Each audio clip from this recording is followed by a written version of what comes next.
Kabam! Ninjas, Joey Moss, Bad Boy Gaming. I am really, really sorry about whatever happened in the last video. For those of you, the video's deleted now, but I recorded and the audio came back like really, really butchered and messed up. I have never had any audio issues before, but the ironic thing is I mentioned how a friend and I did an investigation on his YouTube channel investigating this house, which is haunted. So we did an investigation haunt video, and I plugged it in that last one. And I haven't mentioned anything about this house being haunted in a long time. And it's just coincidentally in that video, the entire video is just mangled audio. Anyway, I do apologize, and you can check out that entire investigation. I'll leave a link at the end of this video. But let's get into what everyone's here for. Again, my apologies for the audio. Let's do this right. On the left here, we have On Thin Ice, which is a 1-drop. Arguably as good, if not better, than Path to Exile. And I'll give you the pros and cons of both. Enchant snow land you control. So already this is an enchantment that's exiling a creature, where Path to Exile is exiling a creature as well, but an instant. There's nothing really left over other than the card going into exile. You know, Path to Exile just hits your graveyard. So it's kind of, it's different in that sense. The upside is that when On the Thin Ice enters the battlefield, exile target creature an opponent controls until On Thin Ice leaves the battlefield, you don't have to give your opponent a land. They don't get to search their library for a land, where Path to Exile does that. The downside is you have to be running snow lands. And on top of that, On Thin Ice is more easy to remove, because there are removal cards for enchantments and whatnot, where you can't remove Path to Exile. It can only really just be countered, you know? So there's the upside and downside of these two cards. Which one do you think is more powerful? I'd love to hear about it. In my opinion, I mean, if you're running snow lands, you're going for sure with On Thin Ice. It's that simple, man. Path to Exile, still a great card. No arguments there. It's still going to see a lot of play. But I guess if you're not running the snow-covered lands, you're going to want something like Path to Exile. Amazing cards, both of them. Next, we have Ingenious Infiltrator, which is a 4-drop. This is a ninja. Wow, that's right. All my ninjas take force out there. Creature Vidalka Ninja. It's got ninjutsu. Can I just say ninjutsu? Ninjutsu? I don't like saying ninjutsu. Ninjutsu sounds sweet. It's a deuce. Return an unblocked attacker you control to hand. Put this card on the battlefield from your hand, tapped and attacking. Pretty sweet. It's a ninja move, man. That's right. Whenever a ninja you control deals combat damage to a player, draw a card. It's a 2/3. Sweet card. This card's going to see a heck ton of play. Now, it is a little spicy cost, I got to say. At 4 to drop this thing, that's pretty tight, man. That's a hefty load, you know. But ninjutsu, for the deuce, you're using it basically for that mechanic, to just swing in, bam, catch them off guard, and just pow, you know, and you get that little combat damage into a player and draw a card. Phenomenal. I like the card. Unearth first appeared in Urza's Legacy way back when I started playing, and again in Masters 25 recently. So before this printing, this was not modern legal. That just goes to show you how powerful this card was. In the whole Urza block, there were so many powerful cards. I remember when Urza Saga dropped, I believe during the standard, there were 4 or 5 cards that were just, nope, sorry, we have to ban them, because they were that powerful in their own standard. And that happened within the first month. Every single person was running the same kind of deck. They just had to ban them because it was just overpowering.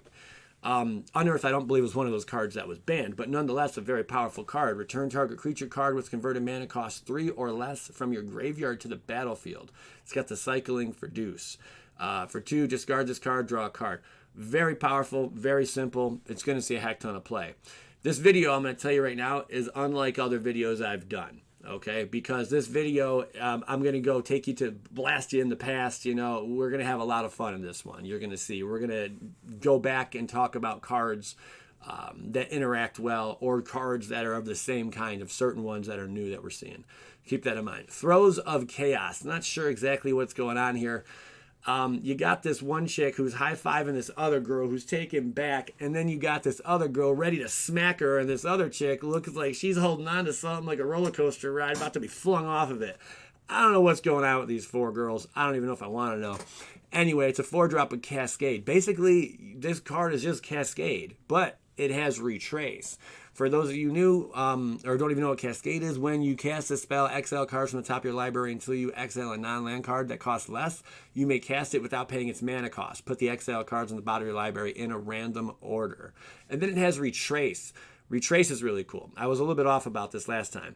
What is Retrace? You may cast this card from your graveyard by discarding a land card in addition to paying its other costs. Okay, so you can reuse this card again, which is pretty nifty. Something you might want to consider, a Lim Dol's Vaults, let's just say, in a hypothetical crazy-minded world, people are going to play these kind of decks. It's a 2-drop instant. Look at the top 5 cards of your library. As many times as you choose, you may pay 1 life. Put those cards on the bottom of your library in any order. Then look at the top 5 cards of your library. Then shuffle your library and put the last cards you looked at this way on top of it in any order. Basically, when you see something like this hit the battlefield, it's time for you to hit up the corner store.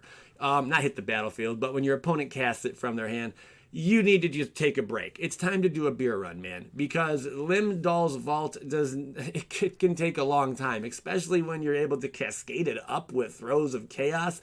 This is just making cards like this really obnoxious and annoying. And comes to a point where it's like an endless turn almost. I mean, bam! Battle of Wits. Oh, they finally got the card they were looking for. Congratulations. At the beginning of your upkeep, if you have 200 more cards in your library, you win the game. I'm just throwing it out there. It's something to consider, okay? Little crazy sauce, man. Endling is a 4-drop. This card is amazing, and there's a lot of cards just like it out there. Well, the Lings. I will say the Lings. It's a 4-drop zombie shapeshifter rare. For 1 black mana, Endling gains Menace until end of turn. For another black mana, Endling gains Death Touch until end of turn. And for 1 other black mana, Endling gains Undying until end of turn. This is a great way to protect this card. What Undying is when this creature dies, if it had no +1/+1 counters on it, return it to the battlefield under its owner's control with the +1/+1 counter on it. I was trying to explain this in the last spoiler video, and I think a lot of people just weren't understanding what I was saying because I didn't bring up the zombie card that interacted with it, the 3-drop Undying, and they were thinking I was saying +1/+1 counters, but I don't think they understood the whole interaction with Undying. But anyway, there it is. For those of you who were confused about it, I'm just trying to keep you in tune with the Undying thing. So for 1, Endling gets +1/-1 or -1/+1 until end of turn. It is a 3/3. Very cool card. Cards that are similar to them. You have Aetherling over here on the left, which is a 6-drop that saw a heck ton of play in Standard and its time. It's a 1-drop, for 1, exile Aetherling, return it to the battlefield under its owner's control at the beginning of the next end step. Very annoying. It just, like, all these Lings, they have a way to protect themselves. They hide away, for a little bit in Aetherling's, case here. Undying mechanic with Endling. Morphling has its own ability also. You can, for 1, Aetherling is unblockable. Then you can give Aetherling the -1/+1. Where Morphling over here is a 5-drop shapeshifter. Untap Morphling. For 1, Morphling gains Flying until end of turn. For 1, Morphling gains Shroud until end of turn. That's how it protects itself. It can't be the target of spells or abilities, different from Hexproof, because Hexproof's for your opponents only. You can't even target Morphling at this point with Shroud. And then 1, Morphling gets +1/-1 until end of turn, and of course the -1/+1. Then you move on to Thornling over here, which is a 5-drop. The artwork, I feel, could have been a little better. I'm not going to lie. But nonetheless, honestly, now it's kind of growing on me. Now I kind of like Thornling's artwork. I'm just saying. The more I look at it, it has this plain peacefulness. It really does. Even though it's this huge thing, like shrieking out of the friggin' forest there. I think it's a really cool card. I take back everything bad I ever said about the artwork. It's sweet. For 5, Elemental Shapeshifter. It's a mythic, man. For 1, Thornling gains Haste until end of turn. Thornling gains Trample until end of turn. Thornling is indestructible this turn. Another way, these Lings always protect themselves. And then the whole +1/-1 and -1/+1 you can pay as well. Then you have Torchling over here on the right. It's a 5-drop shapeshifter. Untap Torchling for the 1 red mana. And another red mana, target creature blocks Torchling this turn if able. And then for 1, change the target of target spell that targets only Torchling. Again, that's how it protects itself. Pretty slick art on this one. I think someone sent me some of these not too long ago. Pretty cool. And then again, it has the Torchling, the +1, -1, and the -1, +1 you can pay for it. Then we have good old Brightling. And if you notice a pattern, it almost seems like these mana, or these spells, the converted mana cost only becomes lesser and lesser to cast these. Or maybe the abilities just, make up for them, whichever. But for 3, it's a Shapeshifter in white. For 1 white mana, Brightling gains Vigilance until end of turn.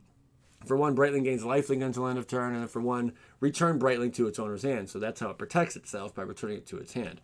And then the whole +1, -1 thing for 1. Greater Morphling, I'm not even going to go over it. If you want to pause the video right here, you're more than welcome to. There's a heck ton of text on there. I'd rather just continue on with the spoilers. Next up, Dead of Winter. Oh, yes, baby. All non-snow creatures get -X until end of turn, where X is the number of snow permanents you control. At last, silence. Amazing removal. And it's only 3 to bring this out. That is naughty, man. And the more snow-covered permanents you have, just everything gets blown out. And it's not... Snow is going to be a thing to be reckoned with. Everyone's going to be looking forward to winter now, and not just because of Christmas. You know what I'm saying? This is going to be really, really cool. Dead of Winter, very powerful card, which I think the snow kind of, decks needed something like this, and they did get it hefty with Dead of Winter. Future Sight. Many people thought that this card was new. This is not a new card. It's been in Modern for some time. I think it's been in Modern for some time. I know it first appeared in Onslaught. I'm not sure if I don't think Onslaught was legal in Modern. Never mind, forget what I said. But a lot of people thought this card was still new. Mostly I think the new people to Magic, but it's a really cool card. Future Sight, even named after, an entire set, which came out, I believe, shortly after Onslaught. Think about that. Wow, mind blown. So for 5, play with the top card of your library revealed. You may play the top card of your library. We have cards similar to this right now in Standard that are seeing a heck ton of play. It first appeared in Onslaught, then Vintage Masters, Eternal Masters, and Dual Decks, Jace versus Vraska in no particular order. Pretty cool. There's the old artwork from Future Sight and something new recently, Experimental Frenzy. But Experimental Frenzy does have its downside, where Future Sight, you can look at the top card of your library. You play what it revealed. So you already know what it is, and you can play it at any time. But you're still able to draw cards during your draw phase and whatnot. Where Experimental Frenzy, you would have to destroy Experimental Frenzy in order to play the cards that are in your hand, or if you were to draw them. It works a little differently. So Future Sight's a lot better than Experimental Frenzy. But of course, people who are running the Burn Red decks would argue that immensely. And with good reason. Nether Spirit first appeared in Mercadian Masquez?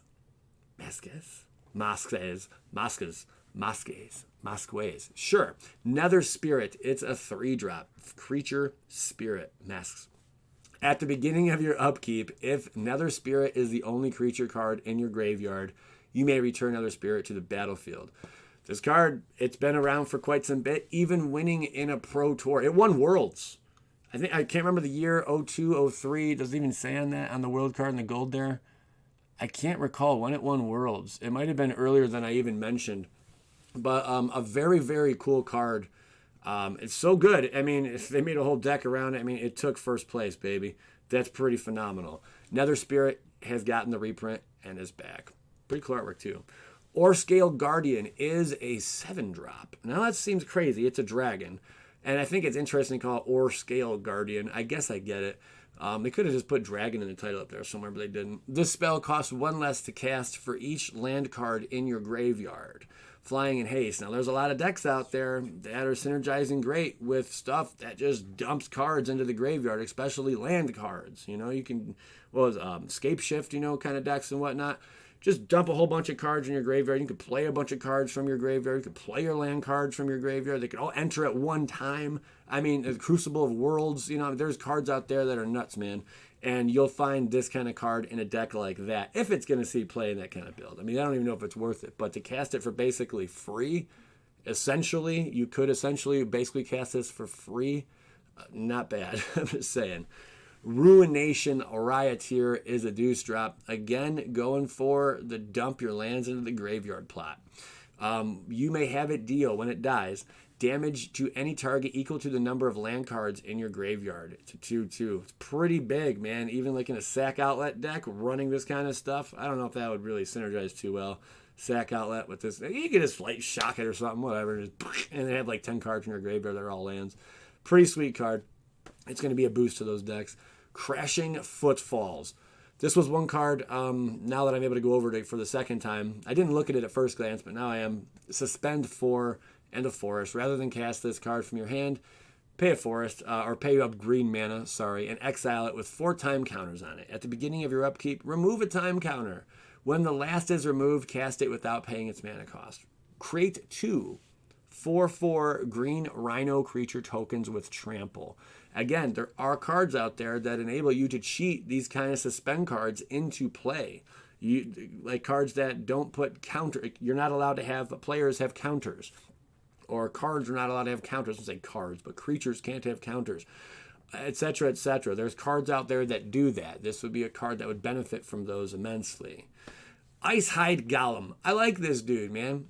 You pay 1 snow land or whatever. It's a little ice symbol. They really got to word this a little better. Maybe I just got to speak it better. But 1 snow covered something can be paid with 1 mana from a snow permanent. So you just pay the 1 snow covered permanent land, and you got a 2/2 Golem on your hand. Artifact creature. Pretty sweet. Snow artifact creature at that. I think Ice Golem is a very, very good card. It will see play. Enduring Sliver and Bladeback Sliver. Both of them are for deuce. Outlast for 2 on the Enduring Sliver. Deuce. For deuce, tap. Put a +1/+1 counter on this creature. Outlast only as a sorcery. Other Sliver creatures you control have Outlast with the 2. Blade Black Sliver is for 2 with Hellbent. As long as you have no cards in hand, Sliver creatures you control have tap. This creature deals 1 damage to target player or planeswalker. Pretty nifty. It is a deuce. Kaya's Guile. 3-drop. Choose 2. I like this card. This card's pretty cool. I do like this card a lot. Besides the artwork on it too, and that's going to be sweet in foil. Choose 2. Each opponent sacrifices a creature. Exile all cards from each opponent's graveyard. Create a 1/1 white and black spirit creature token with flying. Or you gain 4 life. The really sweet thing is it has Entwine 3, which means if you pay the Entwine cost, choose all of them. Choose all if you pay the Entwine. So you can have your opponent sack a creature, exile all cards from their graveyard, create a 1/1 white and black spirit creature token with flying, and you're going to gain 4 life for 6. Yeah, it's kind of steep, but man, Commander players I'm sure are going to love stuff like this. Kaya's Guile, great card, man. Goblin Oriflamme and Nantucko Cultivator. Some very interesting stuff over here. The 2 attacking creatures you control get +1/+0. That's Oriflamme. I'm going to show you something really similar in a second here. Then you have Nantucko Cultivator for 4 with Torment. Creature, Insect, Druid. Yep, it's been out already. And it does see a lot of play, believe it or not, or a decent amount of play. When Nantucko Cultivator enters the battlefield, you may discard any number of land cards. Put that many +1/+1 counters on Nantucko Cultivator and draw that many cards. Pretty neat indeed. Now, the Goblin Oriflamme looks familiar. Why? Or sounds familiar? Because of Orcish Oriflamme, of course. Attacking creatures you control get +1/+0. Now, the interesting fact about Orcish Oriflamme, to note, back in the day, creature cards were not all that great, and there weren't even that many, So when Orcish Oriflamme was around, attacking creatures you control get +1/+0. That was a big deal to anyone playing creature decks. Looking at that now, it's going to be kind of hard to swallow that Goblin Oriflamme for 2 is going to be worth it for a player to cast in Modern. I mean, it sounds kind of ridiculous. Maybe if it was a 1-drop, this thing might, get a little bit more. Nah, then again, I think a 2-drop's a pretty safe bet for it. It's a decent card. We'll see. Then we have Pasalik Mons. Complements well with Krenko Mob Boss. These 2 are just best friends going at it, man. On the left here, the new Pasalik Mons. Forgive how I ever talk, whatever. Whenever Mons or another goblin you control dies, Mons deals 1 damage to any target. Just that first ability alone, combo that with Cranko Mob Boss's ability. You tap them, create X 1/1 red goblin creature tokens, where X is the number of goblins you control.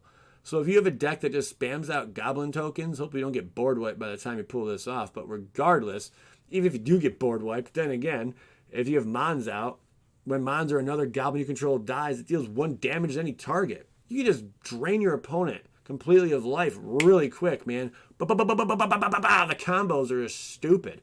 And the other perk for 4, sacrifice a goblin, create 2 1/1 red goblin creature tokens. It's a deuce. Really cool card. I do like it. It is going to see play. That's for sure. Guys, this is the end of the video. I want you to check it out. What I'm talking about, that crazy ghost stuff, man, look right up there. Me and my friend did a very thorough, serious, deep investigation over on his YouTube channel, Ghost Static. If you're not subscribed to it and you're interested in ghosts and stuff, it's definitely a good place to start. I can't say we have a lot of fun over there because we take things more serious. You know, this is the goof off fun channel, all about magic and just more, you know, that's how my personality rolls. But over there, you're going to see more in-depth, very serious kind of things. And it's pretty intense. Check out this video. If you're into ghosts, it'll interest you. PLA.